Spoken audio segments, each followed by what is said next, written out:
Le vol 714 pour Sydney, c'est pas seulement une BD pour enfants, c'est un rite de passage initiatique, un manuel de l'élévation de l'âme. Imagine que tu es dans la jungle, sur une île prête à exploser, avec un gros volcan au milieu, prêt à rentrer en éruption. Tu es poursuivi par des criminels armés jusqu'aux dents. Tu fuis, t'es paumé, t'es en panique. Et là, sorti de nulle part, une voix commence à te parler dans ta tête. Elle te guide et elle te dit quoi faire.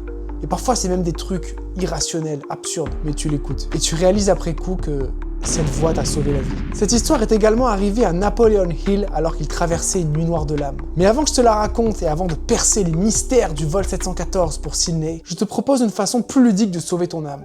La connaissance de soi. On est tous venus sur Terre pour écrire notre légende et on est encore beaucoup trop à suivre des codes et des règles qu'on nous a imposées. Certains ont sacrifié leur jeunesse, leur santé, leurs relations pour atteindre des rêves qui n'étaient pas les leurs. Ils ont coché toutes les cases, mais au fond d'eux, ils se sentent vides. Pourquoi? Parce qu'ils ne se connaissent pas. Et tant que tu ne te connais pas et que tu n'es pas aligné avec qui tu es, tu continueras à souffrir. Peu importe ton succès, tes médailles, ton nombre de conquêtes ou l'argent sur ton compte en banque. Alors on arrête la souffrance, on laisse tomber la mentalité de sacrifice et on s'amuse. Pour ça, je t'ai concocté un petit test de personnalité fun et ludique pour te permettre de connaître tes super pouvoirs, prendre conscience de tes forces, de ce que tu fais facilement alors que les autres galèrent, des pièges à éviter quand on a ton profil, de ton système de valeurs qui va te guider dans chaque décision de ta vie, des actions concrètes pour maximiser ton talent, et enfin des exemples de stars et de héros qui sont exactement comme toi. Tu auras tous les outils pour t'aligner à qui tu es vraiment et laisser tomber le superflu. Va faire le test, tu m'en diras des nouvelles. Maintenant, revenons à Napoleon Hill. Il est fauché, traqué et persuadé qu'on veut sa peau. Il a passé sa vie à interroger les hommes les plus puissants du monde. Il a mis au jour une philosophie du succès qui dérange, et certains veulent lui faire payer. Un de ses amis journalistes qui le soutenait a été assassiné, et Hill est convaincu d'être le prochain. Il quitte son domicile, il vit caché, il guette chaque voiture, chaque regard suspect. Il est clairement en mode survie et incapable de créer quoi que ce soit. Et alors qu'il est au fond du trou, une voix intérieure surgit de nulle part et commence à lui parler. Elle est calme, sage, puissante et lui donne des directives claires. Il a appelé cette voix l'autre soi, une conscience supérieure qui semble savoir exactement quoi faire, même quand l'esprit rationnel est en panique. Cette voix lui dit d'aller emprunter 50 $ à son beau-frère, de partir à Philadelphie et de claquer tout ça dans une suite de luxe. On est aussi venu pour teaser et pour claquer du pif. Toujours guidé par son radar intérieur, il trouve intuitivement le nom d'un éditeur à contacter. Et dans les 2 jours qui suivent, il obtient un rendez-vous avec ce type, précisément à Philadelphie, et il signe un contrat pour publier son livre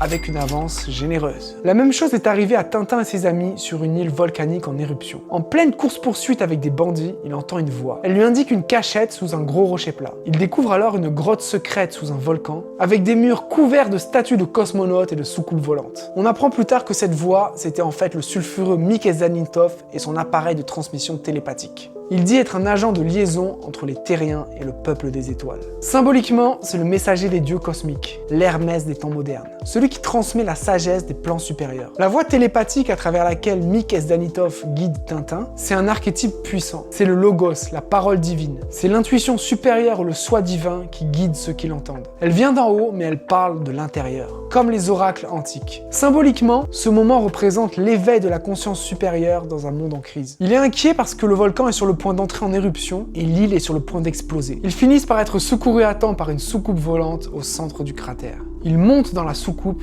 et à l'intérieur, tout est blanc. Un classique des récits d'illumination spirituelle. C'est la fusion temporaire avec le divin, le moment où l'ego se dissout dans la conscience pure. La soucoupe monte vers le ciel pendant que le volcan crache ses entrailles dans un chaos destructeur. Ces 2 images coexistent dans un même instant, l'élévation et la destruction. C'est le schéma classique de la transformation de l'être. L'éruption du volcan symbolise une étape que les alchimistes appellent l'œuvre noire, la destruction du faux moi. Le volcan et l'île, c'est la matière brute. L'inconscient collectif, les mémoires chaotiques et les vibrations basses du monde. Quand il explose, c'est le travail de dissolution. C'est ce qu'on appelle en alchimie le nigredo, la purification par le feu, la destruction de l'ancien monde, de l'ego et des attachements, et l'effondrement de ce qui ne vibre plus juste.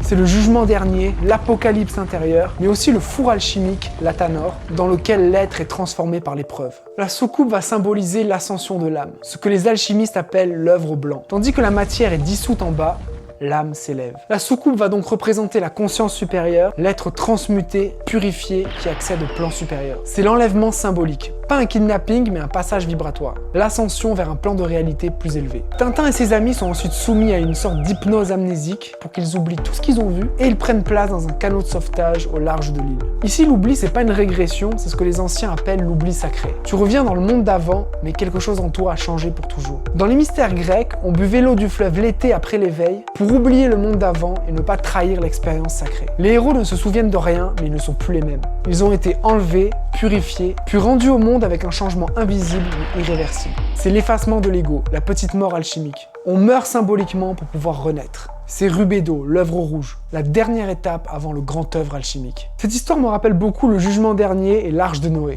À une ère où les humains sont aveuglés par leur ego, à l'instar du capitaine Haddock qui peine à se diriger avec sa casquette enfoncée sur les yeux, Dieu déclenche une série de cataclysmes pour purifier la terre. Seuls les élus qui entendent l'appel du divin pourront être sauvés. Noé, le brave homme, a entendu l'appel, il a pris sa petite famille, il a construit une arche, il a pris un couple de chaque espèce animale, et grâce à son bateau, il a survécu au déluge. Prêt pour le nouveau monde. Le jugement dernier, c'est pas une punition, c'est une opération de purification vibratoire. Une sorte de filtre cosmique qui trie les âmes par niveau de conscience ou de résonance. Dans Tintin, ça va plutôt être une purification par le feu, mais c'est le même principe. Ce que fait Tintin ici, c'est la même chose que ce que fait Noé. Il entend une voix intérieure qui lui ordonne de se mettre à l'abri du cataclysme. Ce n'est pas une fuite, mais une ascension vibratoire qui le met hors de portée des événements de purification planétaire.